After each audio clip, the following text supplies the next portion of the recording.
Bajaj DTSI අහලා දැකලා තිබුණාට DTSI කියන්නේ මොකක්ද කියලා දන්නවද? නෑ නේද? DTSI කියලා කියන්නේ බජාජ් කම්පැනියට අයිති බ්‍රෑන්ඩින් එක අයිති බජාජ් කම්පැනියකට. ඒ කියන්නේ එයාලට පේටන්ට් ටෙක්නොලොජි එකක් වගේ පේටන්ට් බලපත්‍රයක් තියෙන ටෙක්නොලොජි එකක් වගේ තමයි. DTSI කියලා කියන්නේ ඩිජිටල් ට්වින් ස්පාර්ක් ඉග්නිෂන් කියන එක. ඒ කියන්නේ සිලින්ඩර් බෝර් එකට ප්ලග් දෙකකින් ස්පාර්ක් එක දෙනවා. සාමාන්‍යයෙන් සිලින්ඩර් බෝර් එක සාමාන්‍ය කන්වෙන්ෂනල් එන්ජින් එක මම දාන්නම් රූප සටහනක් අන්නේ රූප සටහනේ තියෙන විදිහට තනි මම උඩින් පෙන්ලා තියෙනවා ප්ලග් එක සහ යටින් වෑල් දෙක පෙන්ලා තියෙනවා. තනි ප්ලග් එකකින් තමයි දෙපැත්තෙන් වෑල් දෙක තියෙනවා. තනි ප්ලග් එකකින් තමයි ස්පාර්ක් එක දෙන්නේ. හැබැයි DTSI එන්ජින් එක වෙන්නේ මෙන්න මේ රූප රාමුව වගේ දෙපැත්තෙන් ප්ලග් දෙකක් තියෙනවා.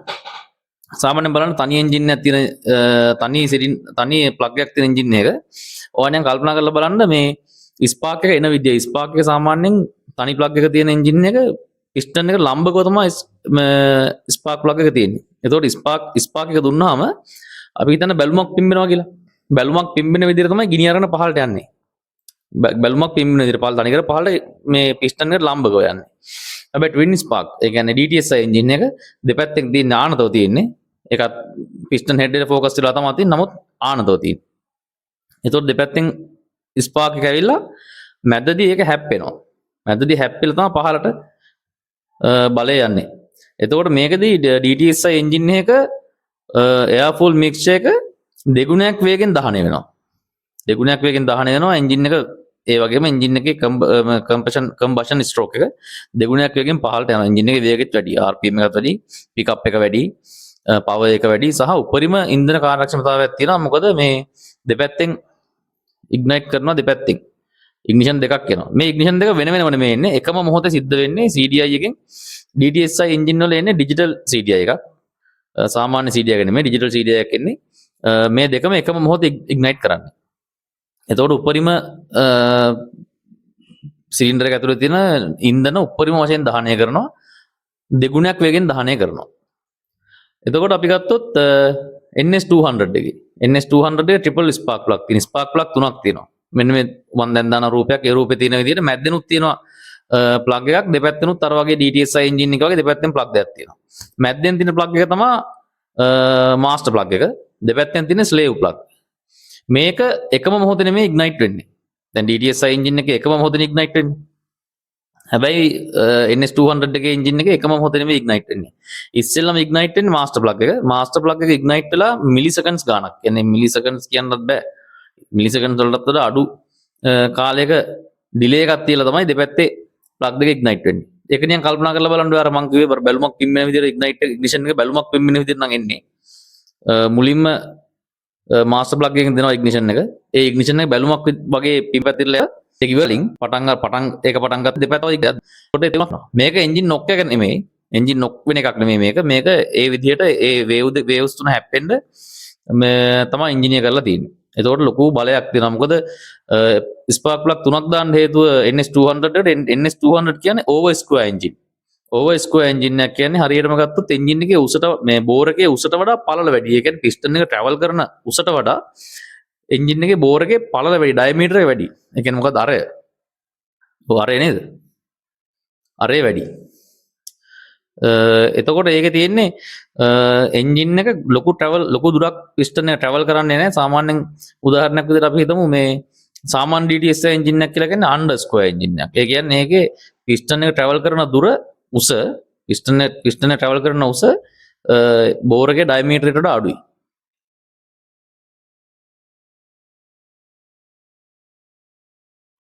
හැබැයි ඕවර් ස්ක්වයර් එන්ජින් එක පිස්ටන් එක ට්‍රැවල් කරන දුර ඩයමීටරයට වඩා අඩුයි.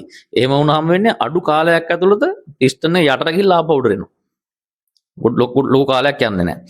ඒ නිසා තමයි එන්ජින් එක පළලයි ඇතුලේ බෝර් එකේ පරිමාව වැඩි.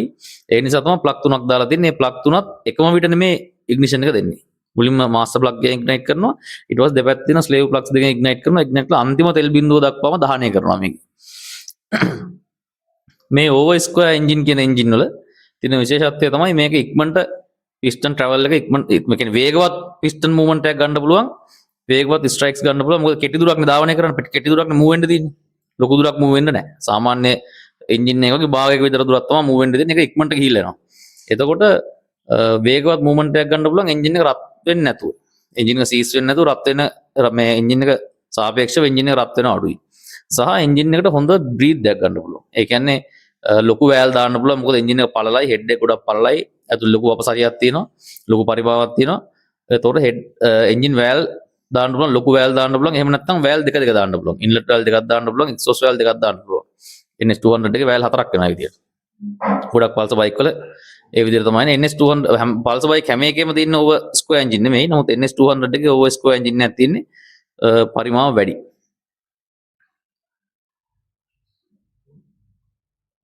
ඉතින් DTSI එන්ජින් එකේ විශේෂත්වය වුණ ඕක DTSI එන්ජින් එකක් සාමාන්‍ය අනිත් එන්ජින් වලට පවර් එක වැඩි.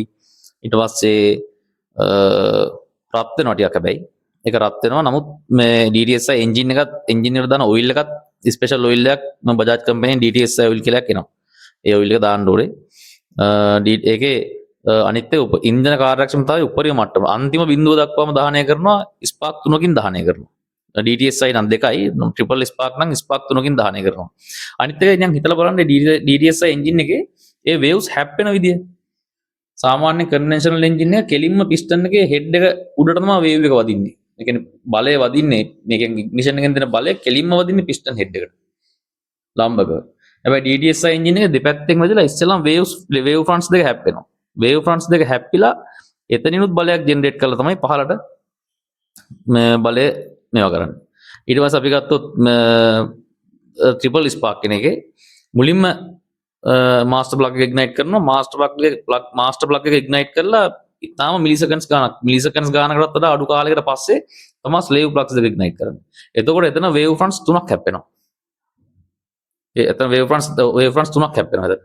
වේව් ෆ්‍රන්ට්ස් තුනක් හැප්පිලා තමයි පිස්ටන් එකට පහළට බලය ජෙනරේට් කරන්නේ. මේක ඇත්තටම මේ රසායනික ශක්තිය, තාප ශක්තිය සහ මෙකැනිකල් යාන්ත්‍රික ශක්තිය බවට යාන්ත්‍රික ශක්තිය බවට පරිවර්තනය කරන්න මේක පාවිච්චි කරන ක්‍රමයක්. මේක එන්ජින් නොක් එකත් එක්ක පටල ගන්න එපා. එන්ජින් නොක් එක නෙමෙයි. එන්ජින් නොක් එක කියන්නේ එන්ජින් එකේ තියෙන ෆෝල්ට් එකක්.